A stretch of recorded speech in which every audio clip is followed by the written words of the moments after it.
In the valley of Amberfall, where the mountains held the sky on their shoulders, the world was caught between two seasons. The last of the rain still clung to the air, leaving a dark sheen on the cobblestones and the persistent scent of wet earth. A cool dampness seeped from the mossy stone walls of the cottages. Yet, the first promise of autumn was arriving on the crisp morning breeze. A blush of gold was appearing on the highest leaves, and the river, once swollen and murky, now ran clear and purposeful over its smooth gray stones. The village lived in this transition, in this space between the lingering gloom and the coming light. Here, in a small workshop, where the scent of cedar hung heavy in the air, lived a young carver named Leo. His talent was a gift spoken of in hushed, admiring tones throughout Amberfall. His hands could coax life from silent blocks of wood, finding the spirit of a soaring eagle or the cunning of a fox within the grain. But Leo's workshop was filled with ghosts. Unfinished projects littered every surface, each a monument to his internal struggle. A magnificent bear, powerful and poised to roar, stood unpolished with its fur still rough and undefined. A delicate songbird sat with one wing perfectly carved, the other a crude, untouched block. Leo was haunted by the spectre of perfection. A single slip of his chisel was not a mistake to be corrected. It was a final judgment on his worth. The voice in his mind was a relentless critic, magnifying every flaw until it eclipsed the entire creation. One afternoon, after weeks of painstaking work on a carving of a deer, his hand slipped. A tiny splinter of wood chipped away from the delicate ear. To anyone else, it would be an insignificant flaw, easily mended. To Leo, it was a catastrophe. The voice roared in his mind, declaring the entire piece ruined, his time wasted, his talent a fraud. In a fit of frustration, he threw down his tools and stormed out of his workshop, the scent of cedar now feeling like the smell of his own failure. He walked without purpose, following the river as it wound its way out of the village, his mind a storm of self-recrimination. His aimless path eventually led him to the edge of the village, to a small cottage he had rarely noticed. Before it lay a garden that seemed to defy the season. While the rest of the valley was still shaking off the dampness, this small patch of earth was a riot of life and color. Leo stopped, mesmerized. Tending to the plants was Samuel, the village's oldest resident. Samuel moved with a slow, deliberate grace, his presence as calm and steady as the ancient mountains themselves. He saw Leo standing there, his shoulders slumped and his face a mask of turmoil. But he said nothing at first.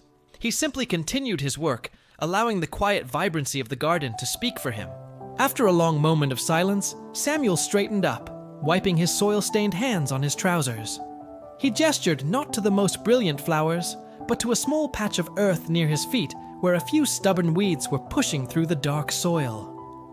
"A young gardener," Samuel began, his voice as soft as moss, "sees these and feels a rage. He believes his garden must be perfect, without a single flaw. He spends his entire day on his knees, pulling and tearing, trying to rid his land of every last weed. He ends his day with sore hands and a broken back, only to find new weeds have sprouted by morning. He is exhausted from fighting the garden." Then Samuel turned and gestured to a bed of stunning, healthy flowers, their petals open to the sky. But the wise gardener knows you cannot stop the weeds from sprouting. The seeds are always in the soil, carried on the wind. It is the nature of a garden to have both. "So instead," he continued, a gentle smile touching his lips, "he gives all his attention, all his water, and the best of his soil to the flowers. He nurtures them. He helps them grow strong and tall. And soon, the flowers grow so vibrant and their leaves so broad that they cast the weeds into shadow. The weeds, starved of light, wither and fade on their own. You do not defeat the darkness by fighting it, my boy. You defeat it by cultivating the light." Leo returned to his workshop, Samuel's words echoing in his mind. He looked at the unfinished bear, at the deer with its flawed ear, and the familiar wave of overwhelming doubt began to rise. He saw the whole, impossible project, the mountain of work, the 1,000 opportunities for failure. But then he remembered. He made a conscious choice to stop looking at the entire garden. He picked up a small, simple carving of a squirrel he had abandoned months ago.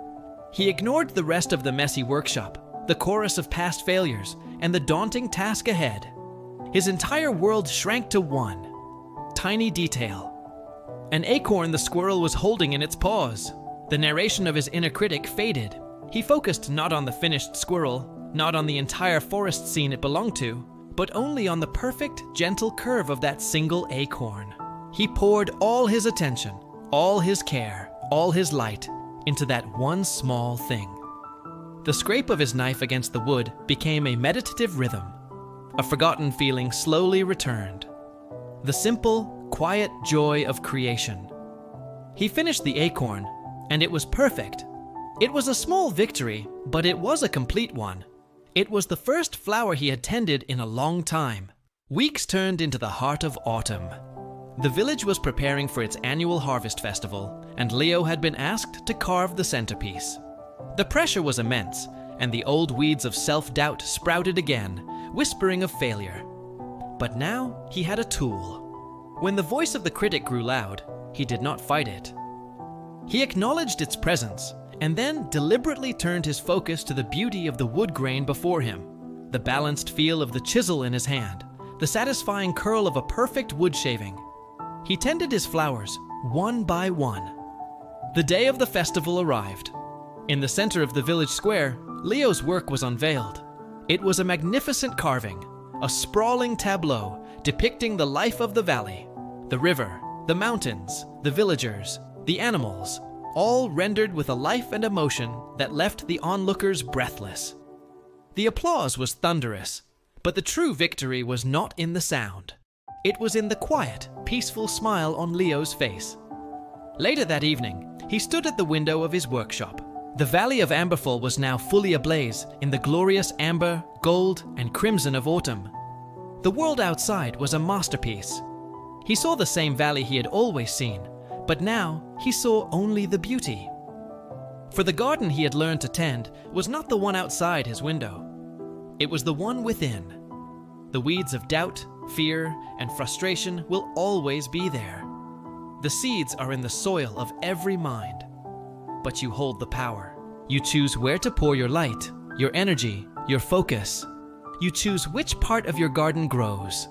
If you are ready to become the master of your inner garden, subscribe to Kai's Mindset Mastery. It's time to cultivate the life you were meant to live.